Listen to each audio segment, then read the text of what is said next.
സീനായി മലമുകളിൽ വെച്ച് ദൈവം മോശയോട് സംസാരിച്ചു. അവിടുത്തോട് സംസാരിച്ച മോശയുടെ മുഖം പ്രശോഭിച്ചു.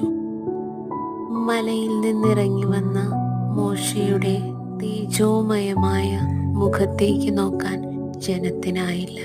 പിതാവേ, പൂർവപിതാക്കന്മാരെ പോലെ, അങ്ങേ പ്രിയപുത്രനെ പോലെ അങ്ങയുടെ സ്നേഹ സാന്നിധ്യത്തിലായിരിക്കാൻ ദൈവവചനവും അങ്ങേ തിരുക്കുമാരൻ്റെ സജീവ സാന്നിധ്യമായ വിശുദ്ധ കുർബാനയും ഞങ്ങളെ പ്രാപ്തരാക്കുന്നു.